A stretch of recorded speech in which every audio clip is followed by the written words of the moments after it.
India TV YouTube channel को subscribe करें और बेल आइकन दबाएं। मुंबई के 5 स्टार होटल में पुलिस की रेड, बेयर किशोरी पेडनेकर भी साथ। होटल के स्टे पैकेज के साथ दी जा रही थी वैक्सीन। मुंबई की मेयर ने कहा, होटल में वैक्सीन लगाने की बीएमसी को नहीं दी गई थी जानकारी, दोषियों के खिलाफ होगी कड़ी कार्रवाई। होटलों के साथ सहयोग से वैक्सीनेशन पैकेज का ऐलान करने वाले निजी अस्पतालों पर सरकार सख्त, राज्यों से सख्त एक्शन लेने के लिए कहा। यूपी के बलरामपुर में कोरोना मरीज का शव नदी में फेंकने का वीडियो वायरल। पीपीई किट पहने 2 लोगों ने राप्ती नदी में फेंका शव। वीडियो सामने आने के बाद हरकत में आया प्रशासन। महामारी एक्ट के तहत केस दर्ज हुआ। सीएमओ ने कहा, परिवार वालों ने ही फेंका शव।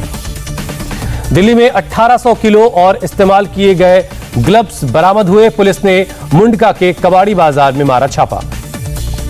दिल्ली पुलिस ने इस्तेमाल ग्लव्स के एक और आरोपी को गिरफ्तार किया। मुंडका में पहले एक फैक्ट्री से मिले थे 1300 किलो इस्तेमाल किए गए ग्लव्स। दिल्ली में 7 जून तक बढ़ा लॉकडाउन। कल से शुरू होंगे मैन्युफैक्चरिंग और निर्माण के काम, डीडीएमए ने इजाजत दी। मैन्युफैक्चरिंग और कंस्ट्रक्शन यूनिट में अलग अलग शिफ्ट में होगा काम। सभी यूनिट्स पर नियमित अंतराल पर होगा आरटीपीसीआर और आरएटी टेस्ट। हरियाणा में 7 जून तक बढ़ा लॉकडाउन। अब सुबह 9 से दोपहर 3 बजे तक खुलेंगी दुकानें। अभी 7 बजे से 12 बजे तक की दुकानें खुल रही थी। सीएम खट्टर ने कहा, दुकानदारों को ऑड इवन का फॉर्मूला फॉलो करना होगा। एजुकेशन इंस्टीट्यूट 15 जून तक बंद रहे। मध्य प्रदेश में जारी रहेगा वीकेंड लॉकडाउन। 1 जून से चरणबद्ध तरीके से शुरू होगी अनलॉकिंग, सीएम शिवराज सिंह चौहान का ऐलान। यूपी सरकार ने 7 जून तक बढ़ाया लॉकडाउन। कम केस वाले इलाकों में अनलॉक पर डीएम लेंगे फैसला। योगी आदित्यनाथ ने टीम 9 के साथ बैठक की। कोरोना के कारण जान गंवाने वाले पत्रकारों के परिवारों को 10-10 लाख रुपए मुआवजा देने का ऐलान किया। देश के ज्यादातर शहरों से कोरोना की दूसरी लहर थमती हुई नजर आ रही है। एक दिन में कोरोना के 1,65,553 केस मिले। 3,460 मरीजों की जान गई। देश में लगातार 17वें दिन नए केस से ज्यादा हुई रिकवरी। एक दिन में 2,76,000 से ज्यादा बीमार मरीज ठीक होकर घर लौटे। दिल्ली में सामने आया 2 महीने का सबसे कम केस। 24 घंटे में 956 केस मिले। 122 की मौत हुई। पॉजिटिविटी रेट घटकर 1% हुआ। यूपी में पिछले 24 घंटे में सामने आए 1,908 केस। एक दिन में 3,40,000 टेस्ट हुए। रिकवरी रेट 96% तक पहुंचा। महाराष्ट्र में कोरोना के 20,295 नए केस। बीते 24 घंटे में 443 मरीजों की जान गई। मुंबई में कोरोना के 1,000 से ज्यादा नए पॉजिटिव केस मिले। 24 घंटे में 25 मरीजों की मौत। तमिलनाडु में कोरोना का कहर जारी। एक दिन में 30,000 से ज्यादा केस मिले। 31,000 से ज्यादा लोग रिकवर हुए। केरल में बीते 24 घंटे में कोरोना से 23,513 मरीज मिले। 28,100 लोग ठीक हुए। आंध्र प्रदेश में एक दिन में 13,756 लोग पॉजिटिव मिले। 20,392 लोग ठीक हुए। राजस्थान में कोरोना के 2,314 नए केस मिले। बीते 24 घंटे में 8 से ज्यादा लोग ठीक हुए। 70 लोगों की मौत। अब वियतनाम में मिला कोरोना का नया वेरिएंट। अन्य वेरिएंट के मुकाबले हवा में तेजी से फैल रहा है। मन की बात में कोरोना पर बोले पीएम मोदी, जल थल नभ से युद्ध स्तर पर चल रहा है काम। ऑक्सीजन पहुंचाने में नेवी, एयरफोर्स और आर्मी जुटी हुई है। पीएम मोदी बोले, कोरोना के खिलाफ लड़ाई जरूर जीतेंगे। चुनौती कितनी ही बड़ी हो, भारत का विजय संकल्प उतना ही बड़ा। पीएम मोदी ने कहा, सेकेंड वेव के दौरान अचानक बढ़ गई थी ऑक्सीजन की मांग। फ्रंटलाइन वर्कर्स ने युद्ध स्तर पर काम कर हजारों लोगों की जिंदगी को बचाया। पीएम मोदी ने कहा, देश में ऑक्सीजन प्लांट लगाने का काम जारी है। ऑक्सीजन एक्सप्रेस से देश के कोने कोने में पहुंचाई गई ऑक्सीजन। मौजूदा संकट से पहले देश में रोजाना 900 मीट्रिक टन ऑक्सीजन का उत्पादन होता था। पीएम के मुताबिक अब इसे बढ़ाकर 9,500 मीट्रिक टन कर दिया गया है। मोदी ने कहा, महामारी में भी फसलों का रिकॉर्ड उत्पादन। कई जगहों पर किसानों को एमएसपी से ज्यादा भाव मिला। मोदी सरकार के 7 साल पूरा होने पर बीजेपी अध्यक्ष जेपी नड्डा का विपक्ष पर करारा हमला। कहा, वैक्सीन को लेकर देश भर में भ्रम फैलाने की कोशिश हुई। नड्डा ने कहा, विपक्ष ने पहले वैक्सीन पर सवाल उठाए। मोदी वैक्सीन कहा, अब वैक्सीन की कमी का रोना रो रहे हैं।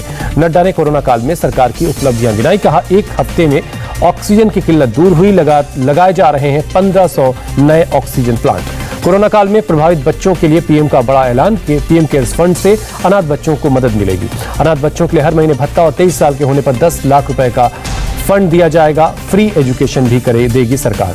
बच्चों को हायर एजुकेशन लोन में मदद मिलेगी। लोन का ब्याज केंद्र सरकार चुकाएगी। 18 साल तक आयुष्मान भारत का भी फायदा मिलेगा। महिला बाल विकास मंत्रालय का आंकड़ा, 25 मई तक देश में 577 बच्चे कोरोना की वजह से अनाथ हो गए। बिहार के मुख्यमंत्री नीतीश कुमार ने कोरोना से अनाथ हुए बच्चों के लिए हर महीने 1500 रुपए देने का ऐलान किया। बाल सहायता योजना के तहत मिलेंगे पैसे। कोविड से अनाथ हुए बच्चों की देखभाल के लिए यूपी सरकार प्रति माह 4,000 रुपए देगी। बच्चियों की शादी के लिए 1,01,000 रुपए देने का ऐलान किया। स्वास्थ्य मंत्रालय का बयान, जून में राष्ट्रीय कोविड वैक्सीनेशन कार्यक्रम के लिए करीब 12 करोड़ वैक्सीन उपलब्ध करवाई जाएगी। महाराष्ट्र 2 करोड़ टीके लगाने वाला देश का पहला राज्य बना। कर्नाटक, उत्तर प्रदेश, पश्चिम बंगाल, राजस्थान, गुजरात, मध्य प्रदेश और बिहार में 1 करोड़ से ज्यादा लोगों को लगी वैक्सीन। सीबीएसई पिछले 3 साल के मार्क्स के आधार पर 12वीं के छात्रों को दे सकती है रिजल्ट। 1 जून को होगा आखिरी फैसला। यूपी में 10वीं बोर्ड की परीक्षा रद्द, जुलाई में कराई जा सकती है 12वीं की परीक्षा। डिप्टी सीएम दिनेश शर्मा ने जानकारी दी। बीजेपी नेता ने एक्ट्रेस पर हेल्थ वर्कर बनकर वैक्सीन लगवाने का आरोप लगाया। थाने पुलिस कमिश्नर से की जांच की मांग। एक्ट्रेस ने हेल्थ वर्कर की फेक आईडी का इस्तेमाल किया।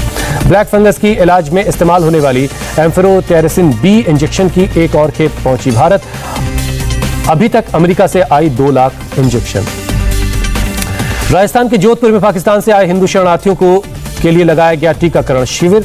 शरणार्थियों ने सरकार का शुक्रिया अदा किया। मणिपुर में 15 साल से नीचे के बच्चों के लिए क्रायोजेनिक ऑक्सीजन प्लांट का उद्घाटन सीएम ने सौगात दी। अमृतसर के गोल्डन टेम्पल में एसजीपीसी ने करवाया फ्री वैक्सीनेशन सेंटर का आयोजन। बड़ी संख्या में वैक्सीन लेने के लिए पहुंचे लोग।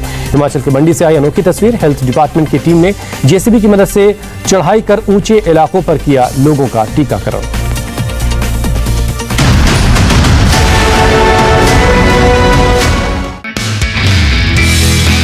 नमस्ते, मैं हूं मीनाक्षी जोशी। वीडियो और खबरों से अपडेट रहने के लिए India TV YouTube channel subscribe करें, बेल आइकन दबाना ना भूलें। जुड़े रहें इंडिया टीवी के साथ।